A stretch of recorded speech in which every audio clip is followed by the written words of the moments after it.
রিজিকের মালিক কে? আপনাকে আল্লাহ পাক যতটুকু রিজিক দিয়েছেন তাকদিরে লেখা আছে না? তাকদিরে লেখা আছে না? তাকদিরে লেখা আছে যেটা, সেটা কি আপনি না খেয়ে মরবেন নাকি? যদি আপনার তাকদিরে থাকে যে আপনি 50 বছর বাঁচবেন আর 50 বছরে আপনি 500 মণ চাল খাবেন, কথার কথা, ওই চালের এক দানা বাকি থাকতে আপনি মরবেন? মরবেন না। তাহলে রিজিক কি আমার সাথে সম্পৃক্ত না আল্লাহর সাথে সম্পৃক্ত? এই বিশ্বাসটা করতে হবে। তো দাড়ি রাখলে কি মেয়েরা পছন্দ করবে না নাকি? বলেছে যে বিয়ে করবো না দাড়ি রাখলে, এমন কথা বলেছে? যদি কোনো মেয়ে এরকম কথা বলে, ওই মেয়েকে বিয়ে করার দরকার নেই আপনার। যদি কোনো মেয়ে আপনাকে বলে যে দাড়ি রাখলে ভালো লাগে না, শেভ করতে হবে, না হলে বিয়ে হবে না, বিয়ে করবো না, ওই মেয়েকে বিয়ে না করাই উচিত আপনার।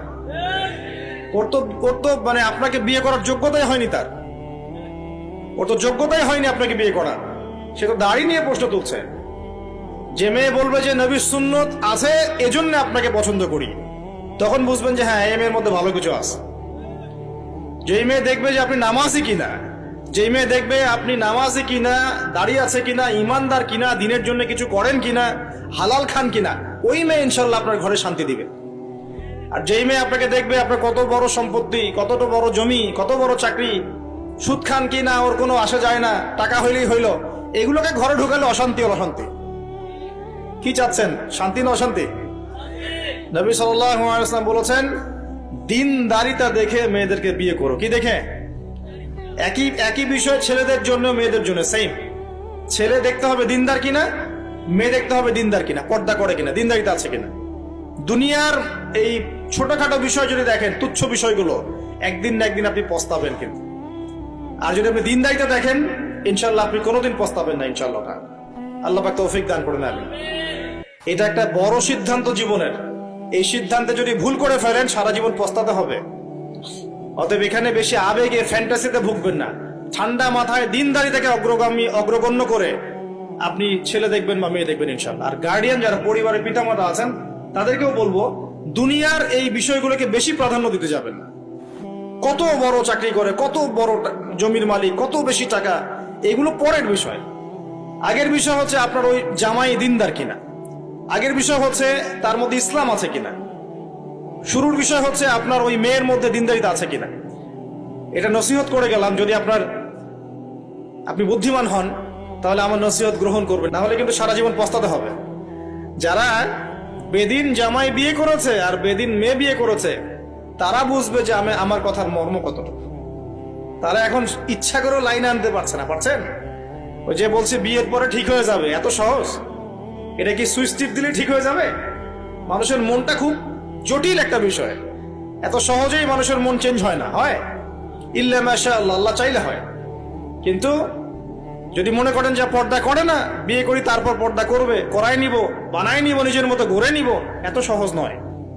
পরে দেখবেন সেই মেয়ে আপনার দাড়ি শেভ করায় ফেলছে, করতে পারে না, আপনাকে পেরেশানিতে ফেলবে। সবার এত টাকা, তোমার টাকা নাই। এই যুগে একটু সুদ খেলে কি হয়, সমিতিতে নাম লেখালে কি হয়, সুদের লোন নিলে কি হয়, সবার একতলা বাড়ি, আমার কেন, সবার 4-5 তলা বাড়ি, আমার কেন একতলা থাকবে, নাও লোন নাও, বাড়ি করি। আপনার স্ত্রী আপনাকে এদিকে ইনফ্লুয়েন্স করবে না? করবে। এইভাবে তো বহু পরিবারের কর্তা দিন দিন হাডুষ্ট করে মারা যাচ্ছে। টেনশন, পারিবারিক অশান্তি। অতএব দিনদারিতাকে প্রাধান্য দেন ইনশাআল্লাহ। দিনদারিতার সৌন্দর্য কখনো শেষ হয়ে যাবে ইনশাআল্লাহ। আল্লাহ পাক তৌফিক এনায়েত করুন। আমিন। প্রিয় ভাইরা, আলোচনা একটা বড় অংশে এবার আসছি, এদিকে খেয়াল করেন, একটু মনোযোগ দিতে হবে। এখন থেকে আমরা একটু গুরুত্বপূর্ণ জায়গায় যাব।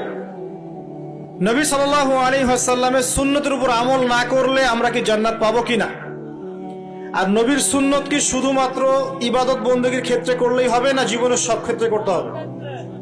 আমার সাথে কথা বলেন। নবীর সুন্নত কি শুধু ইবাদত বন্দেগীতেই করব, নাকি জীবনের সব ক্ষেত্রে করব? আল্লাহর নবী সাল্লাল্লাহু আলাইহি ওয়াসাল্লাম মাত্র 23 বছরে আইয়ামে জাহিলিয়াতকে সরিয়ে দিয়েছেন, কি দেন নাই? আইয়ামে জাহিলিয়াতের শিরিক, ওখানকার আপনার সুদ, ওখানকার আপনার জেনা, ওখানকার মাদক, ওখানকার গোত্রীয় হানাহানি 23 বছরের মধ্যে পরিবর্তন হয়েছে কিনা?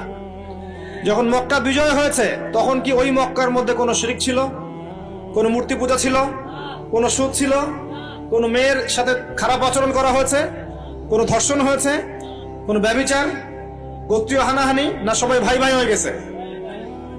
23 বছরের মধ্যে আল্লাহর নবী কি এমন করলেন যাতে একটা অন্ধকারাচ্ছন্ন সমাজ আলোকিত হলো? কি এমন করলেন কে বলতে পারবেন? 23 বছরের মধ্যে আল্লাহর নবী কি এমন করলেন? তিনি কি কোনো জাদু করেছেন? তিনি কি মানুষকে বশ করেছেন? তিনি কি আল্লাহর ফেরেশতাদেরকে দিয়ে জোর করে মানুষকে দিনের দিকে নিয়ে আসছেন? তিনি কি মানুষের গলায় ছুরি ধরে ইসলাম কবুল করিয়েছেন?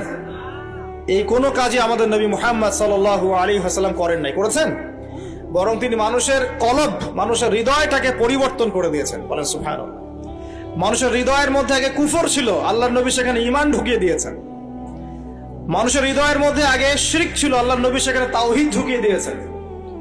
মানুষের হৃদয়ের মধ্যে আগে হারাম ছিল, নবী সাল্লাল্লাহু আলাইহি ওয়াসাল্লাম হালাল ঢুকিয়ে দিয়েছেন। মানুষ আগে বস্তুবাদী ছিল, দুনিয়া কেন্দ্রিক ছিল, আল্লাহর নবী মানুষকে পরকালমুখী করেছেন। মানুষ আগে আল্লাহকে চিনত না, আল্লাহর নবী মানুষকে আল্লাহকে চিনিয়েছেন। মানুষের কবর, হাসর, জান্নাত, জাহান্নাম নিয়ে এত চিন্তা ছিল না, আল্লাহর নবী তাদেরকে পরকালীন জীবন সম্পর্কে সচেতন করেছেন। করেন নাই? কিভাবে করেছেন? উত্তর, নবী সাল্লাল্লাহু আলাইহি ওয়াসাল্লাম দুইটা উৎস দিয়ে করেছেন। কয়টা উৎস ভাই? 1 নাম্বার আল্লাহর কিতাব মানে আল কোরআন, 2 নাম্বার নবীর সুন্নত মানে কি? হাদিস। আমার সাথে কথা বলেন। 1 নাম্বার কি? আল্লাহর কিতাব মানে কি? আল কোরআন। 2 নাম্বার নবীর সুন্নত মানে হাদিস। এই কোরআন এবং হাদিসকে কেন্দ্র করে মাত্র 23 বছরে নবী সাল্লাল্লাহু আলাইহি ওয়াসাল্লাম পুরো জাহেলিয়াতের চিত্রই পাল্টে দিয়েছেন। পাল্টে দিয়েছেন কিনা? আচ্ছা, কিভাবে? উত্তর, নবীজি এবং সাহাবীরা সর্বপ্রথম তারা সবাই কোরআন তেলাওয়াত করা জানতেন। 1 নাম্বার, ঠিক আছে? তার মানে সমাজ পরিবর্তন করতে হলে আমাদের সবাইকে কোরআন তেলাওয়াত করা শিখতে হবে। 2, নবী এবং সাহাবীগণ সাল্লাল্লাহু আলাইহি ওয়াসাল্লাম কোরআন শুধু তেলাওয়াতই করতেন না, কোরআনের অনেক অংশ, প্রায় পুরো অংশই তাদের মুখস্থ ছিল না? তাহলে আমাদের কোরআন মুখস্থ করা লাগবে কিনা? পুরো অংশ না পারি, অল্প একটু করা লাগবে কিনা? অথবা এতটুকু না পারি, 1 পারা পারবো কিনা? 1 পারাও না পারি, নামাজের জন্য উপযুক্ত সূরাগুলো মুখস্থ করতে পারবো কিনা? পারবো না? সারা জীবনে কম পড়াশোনা করেছি? প্রচুর পড়াশোনা করেছেন, তাহলে কোরআনের ক্ষেত্রে কেন পিছিয়ে থাকবো? থাকা যাবে? যাবে না। ওই যে বারবার একটা কথা বলি, 15-20 বছর পড়াশোনা করে 15টা সূরা শিখছেন না। 15 বছর পড়াশোনা করে আপনি 15টা হাদিস শিখছেন না। শিখেছেন? 15 বছর পড়েছেন, 10 জন জান্নাতের সার্টিফিকেট প্রাপ্ত সাহাবীর নাম বলতে পারছেন না। নবীজির 10 জন স্ত্রীর নাম বলতে পারছেন না, তার জীবনী বলতে পারছেন না, ঈমান ভঙ্গের কারণগুলো বলতে পারছেন না, কোন কোন ক্ষেত্রে ওযুর মাসআলাগুলোও বলতে পারছেন না, কোনটা ফরজ কোনটা সুন্নাত। এমন আছে না? এবং এদের সংখ্যা কি কম না বেশি? এদের সংখ্যা কোটি কোটি, এমন কোটি কোটি মানুষ আছে বাংলাদেশের মাটিতে। আমরা সবাই মাশাআল্লাহ দুনিয়াবি ক্ষেত্রে শিক্ষিত হয়েছে ঠিকই, কিন্তু দিনের বেসিক জিনিসগুলো শিখি নাই। আপনি দেখবেন, আমি দেখাবো, কে আছেন বলেন জান্নাতি 10 জন সাহাবীর নাম বলতে পারবেন? একজন ব্যক্তি দাঁড়ায় যান দেখি, যদি বলতে পারেন আমার পক্ষ থেকে নগদ 1000 টাকা পুরস্কার। জান্নাতি 10 জন সাহাবী, এই দুনিয়াতেই তারা জান্নাতের সার্টিফিকেট পেয়েছেন। আল্লাহ নবী বলেছেন তুমি জান্নাতি, তুমি জান্নাতি, তুমি জান্নাতি। 10 জন বলতে পারবেন কেউ? কিন্তু বিশ্বাস করেন, আমি যদি এখন ধরি কোনো পুরস্কার দিব না, 1 টাকাও ভাদিয়া নাই, আমাকে বলেন বাংলাদেশ ক্রিকেট টিমের 10টা প্লেয়ারের নাম বলেন, সবাই বলতে পারবে। পারবে না? 10 জন ইন্ডিয়ান নায়কের নাম বলতে বলেন, পারবে। 10 জন ইন্ডিয়ান নায়িকার নাম বলতে পারেন, পারবে। 10 জন আর্জেন্টিনার প্লেয়ারের নাম বলতে পারেন, পারবে। 10টা ব্রাজিলের প্লেয়ারের নাম জিজ্ঞাসা করেন, পারবে। এগুলো পারবে তারা। পারবে কি না? সত্যি কথা বলেন, পারবে কি না? অবশ্যই পারবে। 10টা বাংলা সিনেমার নাম বলেন, পারবে। 10টা হিন্দি সিনেমার নাম বলেন, পারবে। পারবে কি না? সত্যি কথা বলেন, পারবে কি না? অবশ্যই পারবে। না পারলে তো আলহামদুলিল্লাহ, আপনার জন্য দোয়া থাকবে যে পারেন নাই। কিন্তু বেশিরভাগ ছেলে পেলেই পারবে, বেশিরভাগ মেয়েই পারবে। মেয়েদেরকে জিজ্ঞাসা করেন 10টা সুন্দরী মেয়ের নাম বলো, ভারতের, পশ্চিমের, হ্যাঁ, সিনেমার, নাটকের, গায়কের, গায়িকার 10টা সুন্দর সুন্দর মেয়ের নাম বলো, বলে দিবে। পারবে না? জিজ্ঞাসা কর আজকে গিয়ে যে 10 জন জান্নাতের সার্টিফিকেট প্রাপ্ত 10 জন সাহাবীর নাম কি, দেখবেন বেশিরভাগই বলতে পারবে না। এই বিষয়টাকে আপনি কি মনে করছেন? বিগত 10, 20, 30 বছর থেকে আমরা দেখছি যে একটা অসুস্থ প্রজন্ম তৈরি হয়েছে। অসুস্থ প্রজন্ম। কিরকম অসুস্থ? দিনের জ্ঞান অর্জনের কোনো ফিকির করে না, সারাদিন দুনিয়ার জ্ঞান অর্জন নিয়ে পড়ে আছে। এর উদ্দেশ্য একটা সার্টিফিকেট অর্জন করে চাকরি পাওয়া। উদ্দেশ্য এটাও না যে এই জ্ঞান দিয়ে সে দেশ ও জাতির খেদমত করবে, এটা উদ্দেশ্য না। অসুস্থ প্রজন্ম, জিজ্ঞাসা করবেন ইসলামের বেসিক জিনিসগুলো জানে না, বাইরের বড় বড় জ্ঞান তার জানা আছে, পুরো পর্যায় সারণী মুখস্থ কেমিস্ট্রি, 10 জন সাহাবীর নাম বলতে পারবে না, 10 জন নবীর নামও বলতে পারছে না। 10টা সূরা ধরলে প্যান্ট খারাপ হয়ে যাবে। একটা সূরা ফাতিহা বিশুদ্ধ করে কোন আলেমের সামনে তেলাওয়াত করতে দেন, দেখবেন 10টা ভুল করে বসে আছে। অনেকে তো আলহামদুলিল্লাহ উচ্চারণ করতে পারে না। কেমন আছেন? আলহামদুলিল্লাহ ভালো আছে, আলহামদুলিল্লাহ ভালো আছে, আলহামদুলিল্লাহ। আলহামদুলিল্লাহ মানে কি? আলহামদুলিল্লাহ মানে সমস্ত প্রশংসা কার জন্য? আল্লাহর জন্য। আর আলহামদুলিল্লাহ মানে সমস্ত ধ্বংস আল্লাহর জন্য। নাউজুবিল্লাহ। অর্থ কি হয়েছে দেখছেন? আলহামদু মানে ছোট হায় হাওয়াজ দিয়ে পড়লে অর্থ পরিবর্তন হয়ে যায়, উল্টা অর্থ হয়। আর আলহামদু বললে অর্থ পারফেক্ট হয়। কুল হুয়াল্লাহু আহাদ, কুল বললে একটা অর্থ হয়, আর কুল হুয়াল্লাহু আহাদ বললে আরেক অর্থ হয়। তারপরে কুল ইয়া আইয়ুহাল কাফিরুন লা আ'বুদু মা তা'বুদুন একটা অর্থ হয়। আর যখন বলে কুল ইয়া আইয়ুহাল কাফিরুন লা আ'বুদু মা তা'বুদুন আরেকটা অর্থ হয়। এগুলো আলেমরা বুঝবেন। তো কুরআনই তো পড়তে জানছে না। 15 বছর 20 বছর পড়াশোনা করে আমরা কি প্রজন্ম তৈরি করছি বলেন তো? আগামী 2-3 দিন পর তারা রাস্তাঘাটে কনসার্ট করবে, নাচবে, পিকনিক করবে, হইহুল্লা করবে এবং পশ্চিমাদের সাথে তালে তাল মিলিয়ে বলবে যে 31st night happy new year. তারা বলবে আগামী 2-3 দিন পরেই করবে।